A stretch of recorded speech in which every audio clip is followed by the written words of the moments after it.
ಎಲ್ಲರಿಗೂ ನಮಸ್ಕಾರಗಳು. KPSC ಅವರು KAS ಮುಖ್ಯ ಪರೀಕ್ಷೆಯನ್ನು 28 ಮಾರ್ಚಿಂದ ನಡೆಸಬೇಕಾಗಿತ್ತು. ಆದರೆ ಕೆಲವು ಕಾರಣಗಳಿಂದ ಈ ಎಕ್ಸಾಮನ್ನು ಪೋಸ್ಟ್ಪೋನ್ ಮಾಡಿದರು.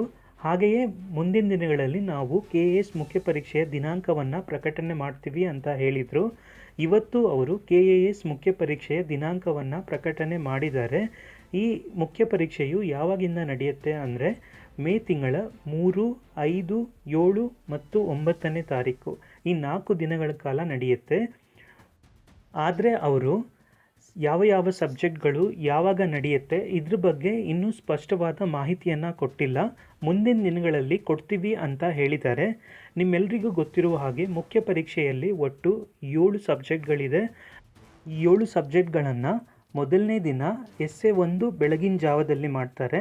ಹಾಗೆ ಉಳಿದ 6 ಪೇಪರನ್ನು 3 ದಿನ ಪ್ರತಿದಿನ 2 ಪೇಪರನ್ನು ಬೆಳಗಿನ ಜಾವದಲ್ಲಿ 1 ಮತ್ತು ಮಧ್ಯಾಹ್ನದ ಅವಧಿಯಲ್ಲಿ 1 ಈ ರೀತಿ 6 ಪೇಪರನ್ನು 3 ದಿನದಲ್ಲಿ ಕಂಪ್ಲೀಟ್ ಮಾಡ್ತಾರೆ. ಮೊದಲನೇ ದಿನ 1 ಎಸ್ಸೆ, ಈ ರೀತಿ 7 ಪತ್ರಿಕೆಗಳು ಮೇನ್ಸ್ ಎಕ್ಸಾಮ್ ನಡೆಯುತ್ತೆ.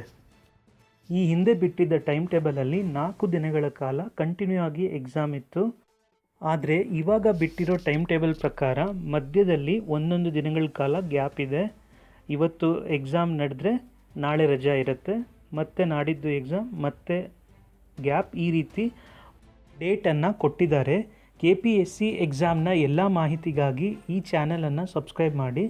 ಈ ವಿಡಿಯೋ ಇಷ್ಟ ಆಗಿದ್ದರೆ ಇದಕ್ಕೆ ಒಂದು ಲೈಕ್ ಕೊಡಿ. ಎಲ್ಲರಿಗೂ ಧನ್ಯವಾದಗಳು.